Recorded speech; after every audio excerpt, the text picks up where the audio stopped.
Oh, we're so happy. In Mous Haven, we have all the money we want. We just print whatever we need. Wait just a minute, fella. If you continue doing that, sooner or later you'll start printing so much money it won't be worth the paper it's printed on. Oh my, I never thought of that. We rats have a plan to save you from yourselves. We'll take control of all your money, and when you need more, we'll print it up and lend it to you, at interest. Then you won't be tempted to give in to your greed. Gee, I don't know. I think Makes good business sense too, don't you think? So how about it? Rat to mouse. Can we cut a deal? Why, yes. It sounds like a really great idea. Let's do it.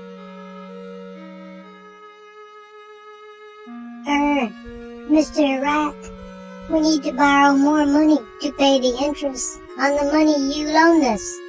All the mice in Mous Haven are poor now, and their jobs have all been outsourced to other havens. And thank you for not demanding that we pay back the principal in these hard times. That was truly magnanimous of you. What? You can't pay the interest? Well, I guess I'll just have to take it out in trade. Well, what do you mean? Come on, monkey boy. Sing, monkey boy. Sing. Hum, hum, hum, hum. This isn't Hum, hum, right. hum, hum, hum, hum, hum, hum.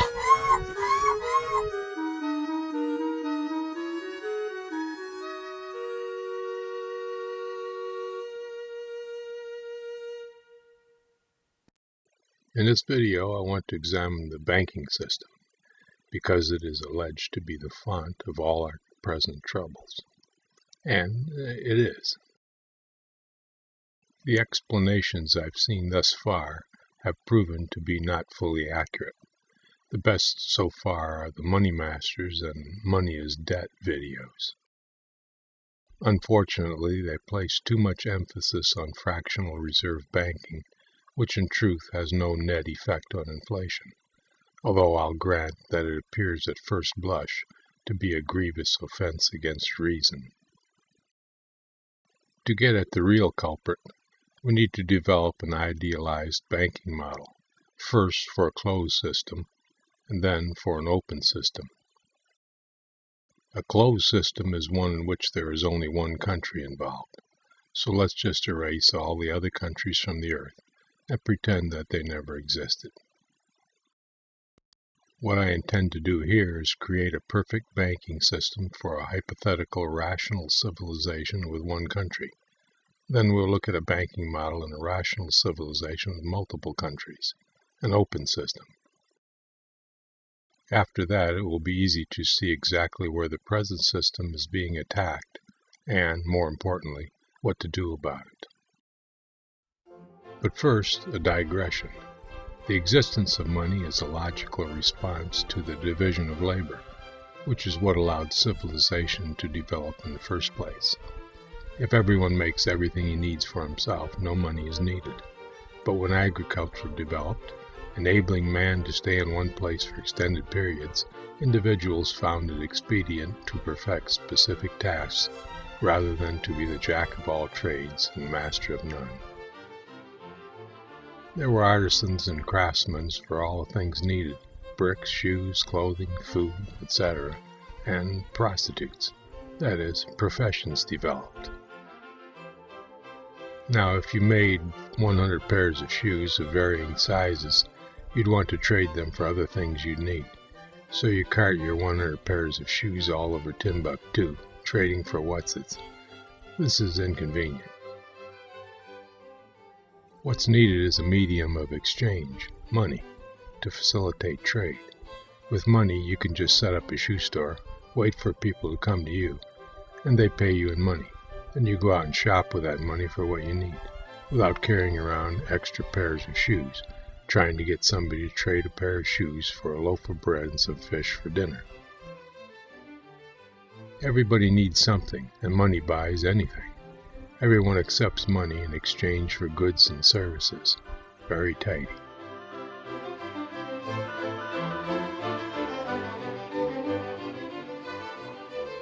There are two types of money. There is commodity money, corresponding to solid goods needed by man, and service money, corresponding to work done by man. This corresponds to the fact that existence has two parts, objects and the actions of objects. Language has two fundamental parts, nouns and verbs, and mathematics has two main parts, numbers and operations. You get the picture.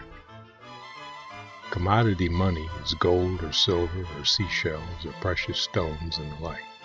This money tends to be portable and accepted by everyone as a store of value. Service money is the dreaded and much maligned fiat money that is bad-mouthed all over the place because it's easy to counterfeit and make trouble with. However, service money has a moral underpinning just as solid as gold. When we accept fiat currency from another person in normal trade, we do so because we believe that the person handing us the money has done mental and/or physical work conducive to the maintenance of civilization and is therefore entitled to a share of the goods and services produced by civilization in proportion to the value of his money as determined by the free market. Thus, we accept his money in commerce because we believe that he's a good guy just like us. If we find out that he's just a pimp, maybe we say, "Take your business elsewhere, pimp. I don't want your stinking money."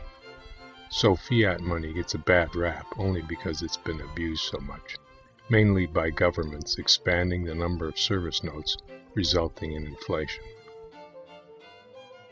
Of course, gold gets monkeyed with just as much. And after all, gold is fundamentally worthless. It's just shiny and doesn't rust. In reality, if we had to pick between gold and iron, we better keep iron around. It's much more useful. In fairness to gold, it's extremely malleable and can plate just about anything, making it shiny and non-rusting. It is an excellent conductor of both electricity and heat. On the downside, it's too scarce to be really useful. It's too soft, and it's way too heavy anyway for electrical wires. It's one of the least useful metals. Personally, I like shiny rocks better than gold or diamonds, because they have lines and swirls of color in them and interesting design elements.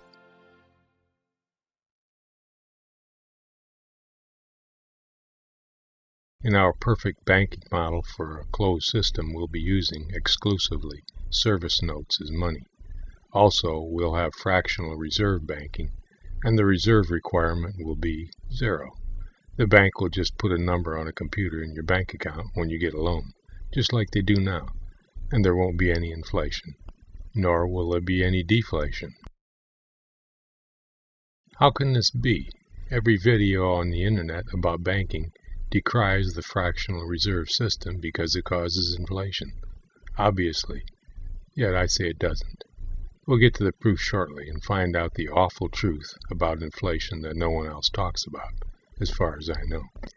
The actual truth is much shittier than fractional reserve banking or even government deficit spending.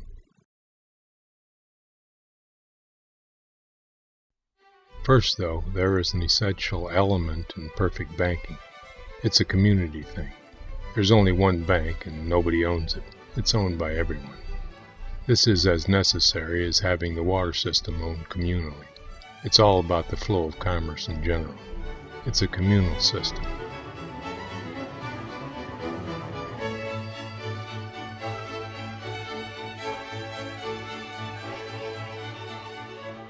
The bank, in a closed system, takes in money and stores it for you. If you want a loan, it creates the money out of nothing, and you go out and buy that new car. However, you have to pay back the principal with interest, just like you do now. The moral underpinning for the interest on the loan is that you are trading your future earnings, which are not guaranteed, to buy that car today. You are shortchanging the community at large because you haven't earned the car yet. So you have to pay for the privilege, which is the interest. There is a break on the amount of money you can borrow. It is the amount you have to pay back every month as your payment on the loan. You can't borrow more money than you can make monthly payments on, or you go bankrupt. And the bank doesn't want to lend you more than you can make payments on, because if you go belly up, they will have to make up the amount you borrowed using their own profits from other loans. That's the same way it works now. However, unlike the present system, the interest you pay becomes the income of the community, and the community is administered by its duly elected government.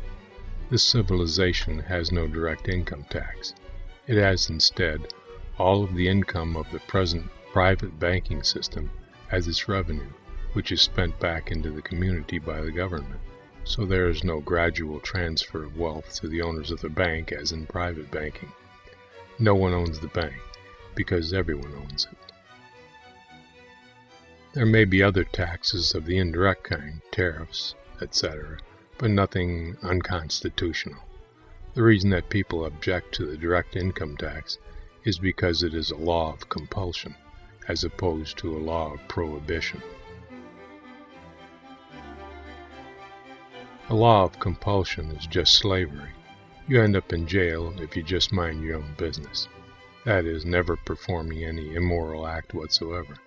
Like the military draft, where you go to jail for draft evasion just because you stayed home, went to work, and minded your own business. Of course, if you pointed this out to the Supreme Court, they would rephrase the law to read something like, "You are prohibited to not pay your income tax," or "You are prohibited not to serve your country." This kind of false reasoning was thoroughly refuted by Aristotle about 2,400 years ago in his book on Sophistical Refutations. Read it for a good laugh. People actually do this language crap and have been doing it for thousands of years. Fractional reserve banking, even with a fraction set at no reserves at all, is a feedback system with dual constraints, something like a damped pendulum. People borrow from the bank, which creates the money out of nothing, because they want things they can't presently afford, which in turn causes inflation, obviously. Inflation causes people to curtail unnecessary spending, because they must first pay their required monthly bills, and their present income doesn't cover as much as it used to. Income always lags behind inflation. First, more money enters the system by inflation, then that money is taken out by deflation, and as people learn the lesson, the inflation-deflation cycle is damped out. Without crooks on the inside or outside of government, inflation just can't sustain itself. It needs help. Fractional reserve banking increases permanently the money supply only until the loan market is saturated. Then it ceases permanently. The loan market is saturated when as many new loans are created as are retired. Equilibrium is attained and no further inflation occurs. Others decry fractional reserve banking because it feels like a bad thing, and because they cannot bring themselves to see that an equilibrium state is necessarily achieved. And when you think about it, given the vast potential multiplier effect of the fractional reserve system, the total inflation of the last century should have been far higher than it really is. The true and permanent inflation that has occurred in the past century is due, firstly, to government deficit spending. Here the government takes out a loan and is not compelled to repay it, by the design of the bankers who control the Federal Reserve Board. This puts the government into permanent debt to the bankers, and permanently increases the money supply, because there is no end so far to government borrowing. The creation of debt is the goal of the bankers, not for the purpose of gaining wealth, but rather to cause the people to accept an undeserved burden of indebtedness. You are supposed to hang your head and accept servitude as your rightful due, because, after all, you couldn't pay your honest debts, and therefore you are less than a man. You are just a bum. Understand here that the goal of all warfare is to drive your opponent into introspection, to get him to hang his head and accept your inevitable victory. Then and only then will he give up and accept defeat. You must take from him his outward-looking attitude of confidence and replace it with an inward self-doubt. Since the money borrowed from the Federal Reserve is never repaid, only interest is paid, never the principal. The money put into the system is a driver of permanent inflation, unchecked by any feedback systems. More and more money into the money supply means more and more inflation. The second and thus far hidden cause of inflation is that the Federal Reserve member banks simply add money to their own accounts on their own computers to drive more inflation if the government does not ring up enough deficits to drive their inflation goals. They use this money, which they manufacture for their own exclusive benefit, to buy industries and pay off their cronies, thereby allowing it to enter the money supply as an active driver of inflation. This is the reason that the Federal Reserve Bank is never audited. An audit would reveal that they just type new money into their own accounts. Yes, they do this. They are real shits.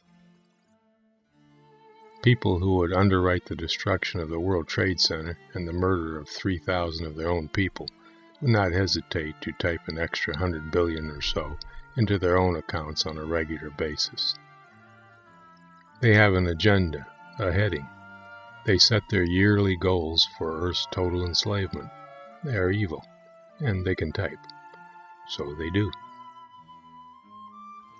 A simple goal of chronic inflation is to make long-term savings impossible. People must spend all they have before it loses value. When an emergency arises, they don't have any savings to use. They borrow. They go into debt. They hang their heads. They are ready for enslavement. Ask yourself what the difference in your own attitude would be if you had $100,000 in your bank account, compared to your attitude if you were in debt for $100,000 and getting phone calls from collection agencies at all hours. On the one side there is confidence and assertive defiance. On the other, guilt, fear, and willingness to be compliant in exchange for some leniency. The overriding goal of inflation is to create a psychological state of compliance. They must make you think that your present condition of debt is your own fault. They must make you blame yourself rather than them. Then they have you. You've gone totally introspective. The inflation rate chosen by the bankers is roughly 3 to 5% annually. It's what they think they can get away with year after year. They want you to think, well, it's not too bad. We can get by. Over the decades, the accumulated inflation reduces your savings to nothing, so you just stop saving and spend it before it loses value. You go into debt and spend your income on payments, with interest, of course. 3 to 5% is the amount that human beings often fail to perceive at all, or see as inconsequential. If you have a deck of cards and you take out one card, about 2%, some people can tell by the feel of the deck that it's short. When the deck is 2 cards short, about 4%, many more people can tell the deck is short. Clearly, if you take out 10 cards, about 20%, nearly everybody will notice that the deck is short and will holler about it. That's why double-digit inflation is to be avoided. Too many people will complain, and this attention may foil the long-term plan of the bankers.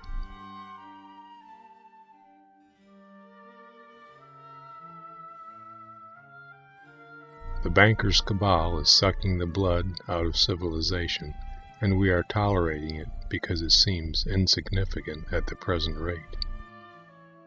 The Federal Reserve System has weaponized money. They view it as a mechanism of warfare, a tool of enslavement. They don't see money as a means of enjoying life, but rather as a means to power over others. When you take out a loan from a bank for, say, a house, you are presented with a contract in which the interest is front-loaded. That is, most of your monthly payments at the beginning are just for paying interest. Only a little portion goes toward paying off the principal.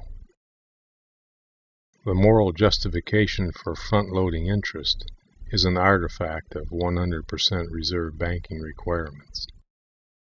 Thus, in times long past, you would get a loan from someone, and that person would be deprived of the use of his money for the term of your agreement.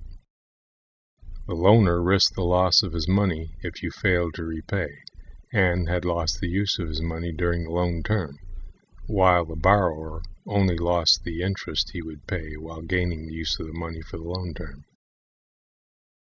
Thus, the loaner bore the greater burden and was morally entitled to have the interest front-loaded. However, in fractional reserve banking, especially when the reserve requirement is zero, the loaner does not lose the use of his money because he just creates it out of nothing at the time of the loan, and therefore loses the moral right to front-loaded interest. In the case of zero fractional reserve banking, the loan interest should be balanced. This means that the proportion of a loan which is interest must be included in the monthly payment on a constant basis throughout the term of the loan. If you fail to repay, the bank must make up that loss out of its profits from other loans, so it deserves interest. If you do repay, you lose the interest you're charged. It's a morally equal swap. For instance, if you get a mortgage for a new house, and you've contracted to pay twice the price of the house over a period of 30-year loan, your monthly payment will be divided equally toward the principal and the interest. That is, half of each payment will go toward the principal and half to the interest. This means that you will build equity in your home at a much faster pace in the beginning. It is easy to see why the banks do not want this. If you have equity in your home, you can be more confident in your economic decisions because you always have that equity to fall back on, like a big bank account to back you up. Consequently, banks still front-load interest, and you accept it meekly because, after all, you're going to them. They're not coming to you, right? You're the beggar, and they are the masters, right? Do you see the wrong-headedness here? In zero fractional reserve banking, they no longer have the moral high ground to stand on from which to make morally acceptable demands. They are technically on equal moral grounds and cannot expect anything greater than an equality.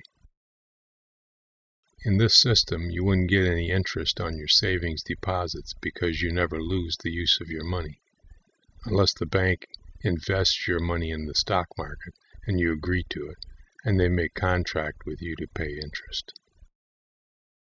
If they aren't making any money with your money, you'd have to pay them for services rendered, like checking charges and bookkeeping, etc. There's a lot more to banking than I've covered here, but all the foregoing is probably 90% of the issue. If bankers were honest, intelligent people, we'd have no problems with the economy. The sad fact is that they aren't. Most bankers who have been in the business for a lifetime have no knowledge of the fundamental principles of banking. They just memorize the present rules and talk with a cigar in their mouths while pointing their finger at you, the guilty party. The banking Kabbalists are not smart, as many people insist. They are profoundly intellectually challenged, to put it charitably. It's the difference between intelligence and cunning. Intelligence is the ability to apply general principles to new circumstances and generate original solutions. Cunning is the creation of obfuscating words and concepts, the memorization of present facts and basically arbitrary rules, and the cultivation of a network of cronies who are willing to conspire in the background, hidden from the criticism of others.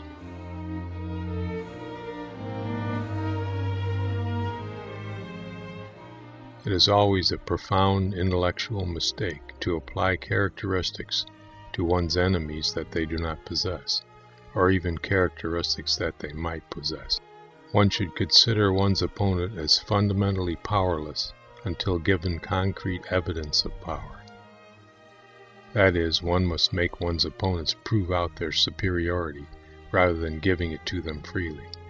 Clearly, many battles have been won by seemingly inferior forces, but only when they approach the battle with confidence. No one can know the true disposition of an enemy's forces. Alliances may crumble at the sight of the smallest opposition. Many of the forces arrayed against you may actually be on your side, ready to switch to your cause at any opportunity. Such is the case with the bankers' cabal. They depend upon the unwillingness of average people to believe that their leaders would do such terrible things, even while knowing subconsciously that it is so. One need only unlock a single barrier in another's mind, and the dam will break, drowning all their evil and nonsensical plans in a single moment.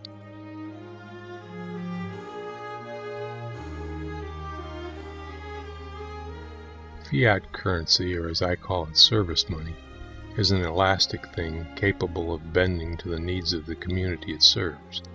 However, as it bends, it creates a counter-bending market force that pushes it back to normal, unless someone keeps messing around with it intentionally, in which case you get limitless inflation or deflation, the design of which is to cause your wealth to flow to those who are doing the messing around. Commodity money, like gold, is fixed, and if used properly is less suited to a closed system because of its fixed nature. Thus, if you want a loan and the bank is willing, it cannot give you the loan unless a third factor is present, which is that the money must be available to lend. If you want a 30-year loan, some individuals must be willing to part with the use of their money for 30 years.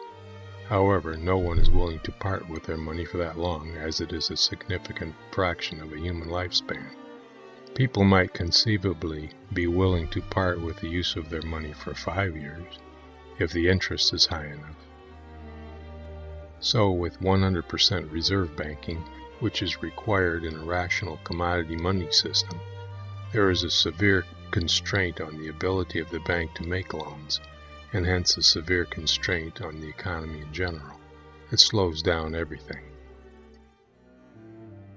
Also, when you do get your 30-year loan, it comes from the general pool of money that the bank always has on hand, consisting of all the 1 to 5 year term deposits that it has flowing through the system.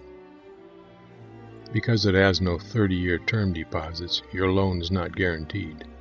The bank must reserve the right to call in your loan at any time to pay off its 1 to 5 year term deposits that make up your 30-year loan.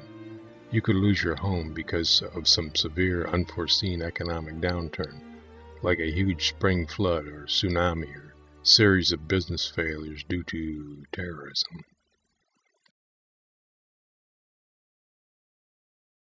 Recall here that under present conditions, your loan can still be called in. This is also a holdover from 100% reserve banking, just like front-loaded interest. Note here that in fractional reserve banking set at 0 reserves, your loan need never be called in because you didn't borrow anyone else's money. The bank just created it out of nothing. Everyone's deposits and loans are totally secure, as long as the people running the system are honest. And, after all, that's all a rational government or civilization is, the rule of honest men. Everything works right when intelligence, honesty, integrity, honor, and all that stuff rules. When shitheads rule, like now, you're on your way down the toilet. Paddle ferociously in the opposite direction, and look out for the brown. In an open system, we engage in trade with other countries which have their own currencies and banking systems. Our trust in the system can only extend to that part of the system that we have dominion over.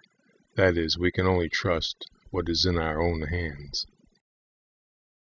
This is true for every other country as well, so that when making an exchange, it is unwise to accept another country's service notes in exchange for tangible goods. If we do accept their fiat currency, we'd better turn it into tangible goods as soon as possible, else that fiat currency may lose all or part of its value. We turn then to commodity like gold and silver. We trade our tangible goods for their gold, which has a relatively fixed value. Of course, it doesn't have to be gold. It could be iron ore, or oil, or cocoa beans, just anything of dependable value. This is what the stock market is for.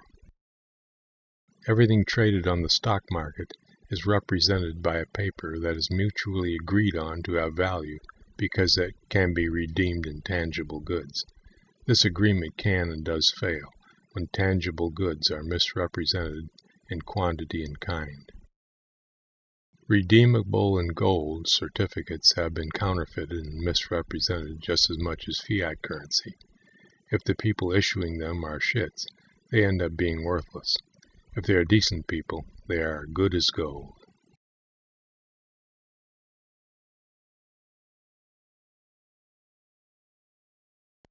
We have no business with other countries except to trade for those things we lack or have in short supply. It is fundamentally useless to have another country build refrigerators for us when we can build them ourselves just as well. In the present case, we are importing goods that we previously made ourselves just because other countries make them more cheaply. This has been a disaster, resulting in the loss of millions of jobs in America, and most importantly in the loss of the knowledge required to do those jobs. This is the moral underpinning for tariffs.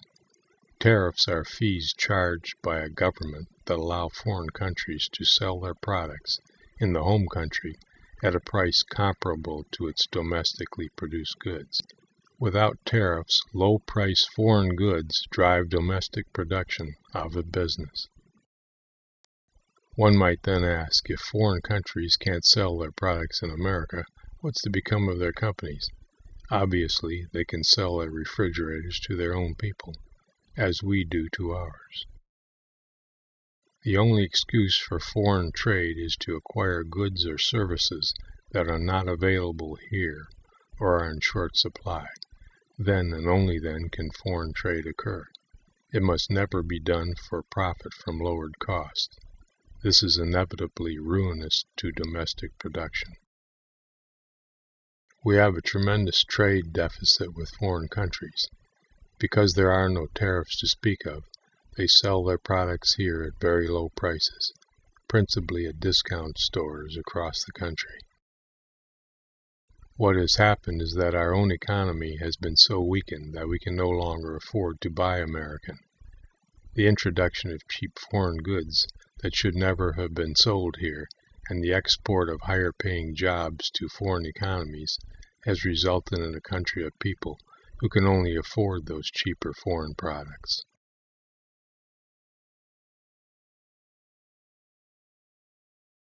We are a poorer people now.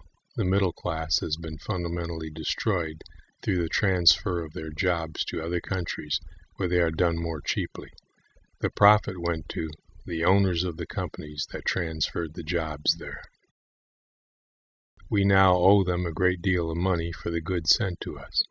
However, those countries, for their part, have received something more valuable than money to any country.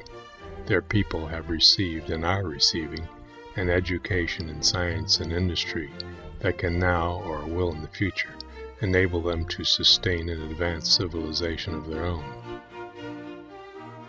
They won't need us anymore. If the United States just sunk below the ocean like Atlantis, those countries that sold us cheaper goods would be better off than they were 50 years ago, by far. They have the knowledge and abilities to make their own way without further instruction. Ultimately, the only wealth is knowledge. With it, anything is possible. The world opens up. Without it, all is lost, no matter how much gold one possesses. This is why the Arab states will eventually lose everything.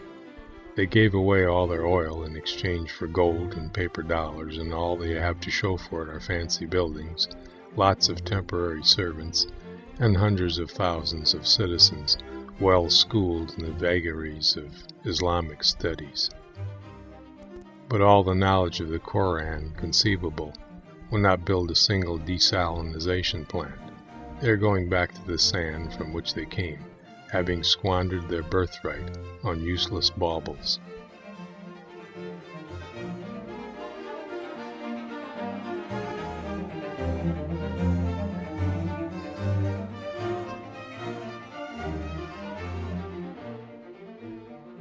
Gold has three curious economic phases, kind of like water: solid, liquid, and gas.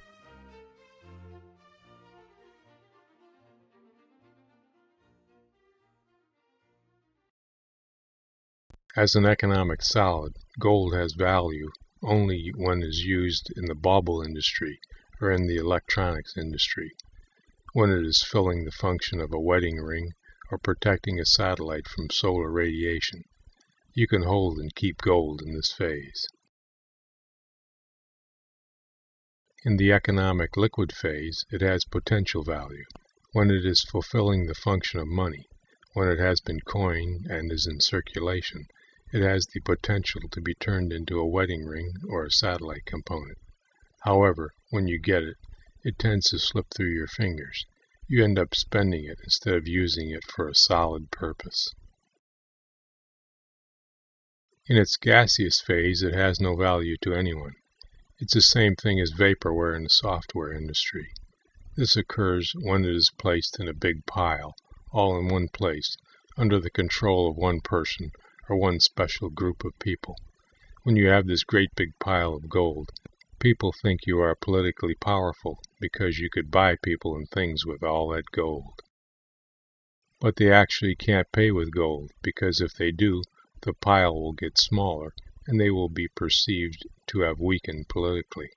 Hence, they can only give away pieces of paper that say, redeemable in gold, but not the gold itself.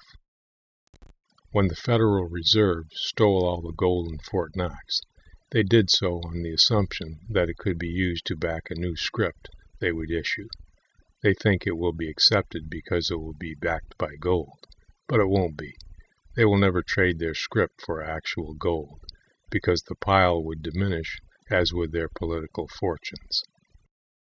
Consequently, the gold in a big pile is totally useless unless you are able to fool all of the people all the time into thinking that they can get real gold anytime they wish. We'll come back to this later when we discuss what's to be done about all these banking shenanigans. Just remember, when gold is in a big pile, it's valueless. Gold is useful as a commodity money if and only if it is minted and distributed widely into the economy. But after distribution, the former holders of the gold no longer have political power. Most money consists of computer entries and has no physical form. The amount of paper and coin in circulation is determined by whatever we need on a day-to-day basis. But the existence of tangible paper and coin is necessary because these are anonymous. Paper money is untraceable, even in the short run. Without paper and coin, we'd be forced to use only computer entries via credit and debit cards, which force the transaction to be validated. That is, we lose anonymity. Other people can know what you bought and where you went and what you did. One of the arguments put forward by government is that if you have nothing to hide, you shouldn't fear that your transactions are monitored by government. They can protect us from thieves and terrorists, etc. However, there is a fundamental reason why individuals want anonymity on a regular basis, and this reason, to my knowledge, is never spoken of. It is this. In order for us to have a life that is philosophically and psychologically meaningful, we must first have a self. To have a self is to be different from all others, even if we have no fundamental differences from most of humanity.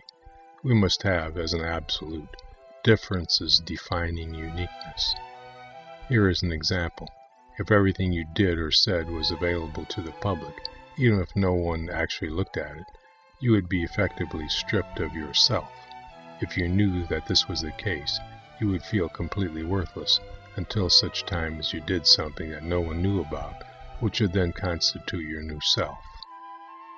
Only the acquisition of private knowledge can relieve the sense of worthlessness that would come from having all your actions recorded for others to see. If you don't believe this to be a fundamental human need, just ask any celebrity who is routinely stripped of his or her self by intrusive paparazzi. Only ants, lower invertebrates, and slaves can tolerate total observation and retain any semblance of normalcy, and that's only because they have no self. And that's the whole dirty secret behind cameras everywhere, as exists in London, is ultimately to strip the individual of his self and make him see himself as a slave, a non-human entity, not as a unique and special individual. To be human requires absolutely privacy, and in the monetary realm, untraceability.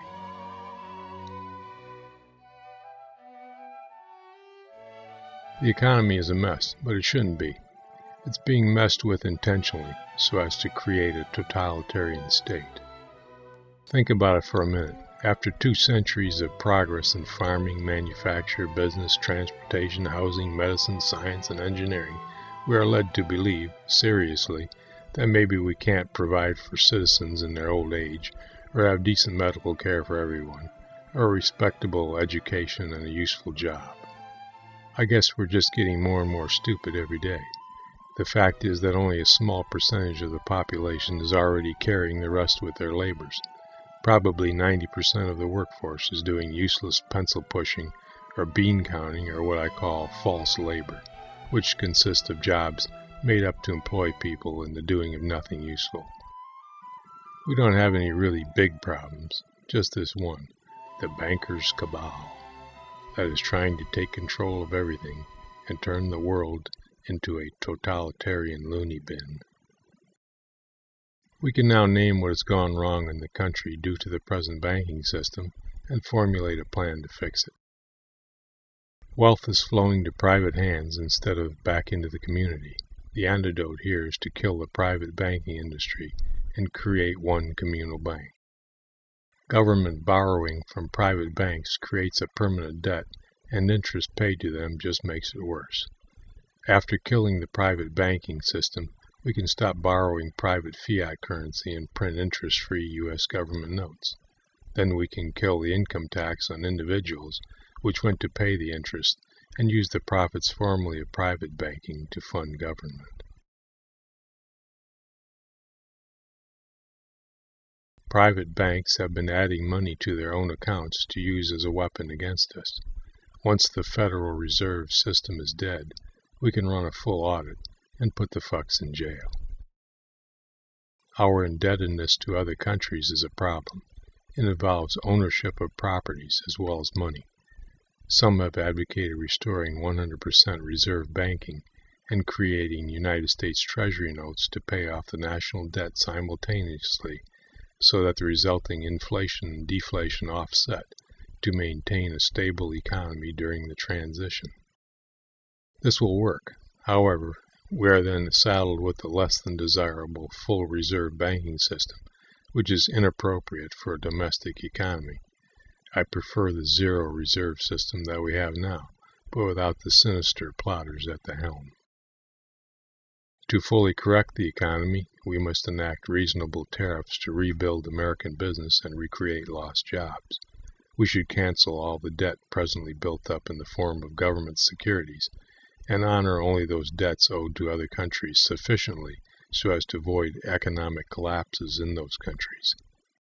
We should not honor debts to the bankers themselves. They don't need money in jail. And as for the gold in the big pile somewhere, it can just stay there. Hell, build a museum around it, and we can all look at it and say, wow, that's a big fucking pile of gold. It's useless.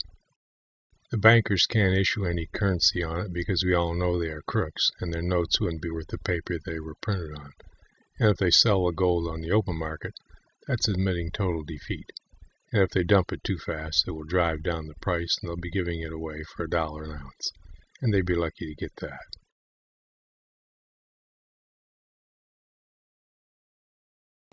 Alternatively, we could locate the missing 700 million ounces of gold from Fort Knox and take it back by force of arms. It's probably in England somewhere.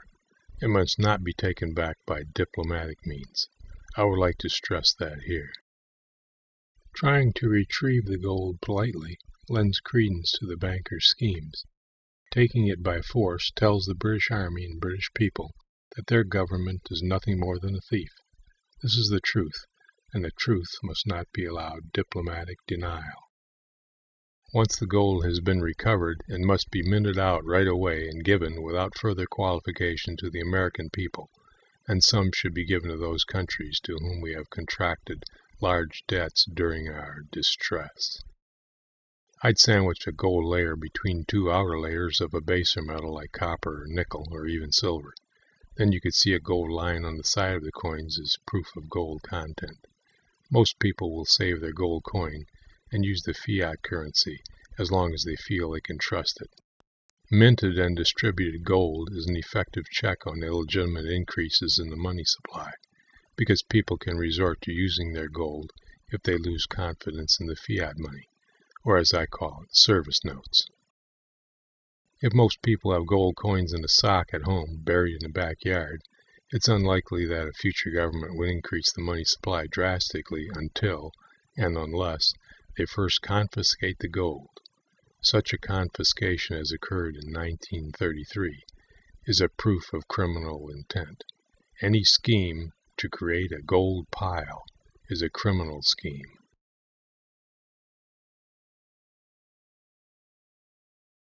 By fixing our own business, we'd set a proper example to other countries who would follow suit when they saw that we were doing well. To make all this happen, I can identify one crucial weakness of the Kabbalists which is not presently being exploited. That is the theft of the gold in Fort Knox. This is the place to protest, not ground zero. Here is the source of the trouble. What the dirty bankers have done, plainly manifested. Greed and the general lust for gold have caused them to physically remove all the gold and transport it to parts unknown. They've made a big mistake here. There isn't a single American who would fail to understand the meaning of this theft. A yearly "Show Us the Gold" demonstration in significant numbers as close as possible to Fort Knox should bring down the house. Even the Army would turn on them. I've given my ideas and preferences concerning banking here, but I'd settle for just a few honest men. They can work it out, and if I'm right about this or that, they'd find the same answer too.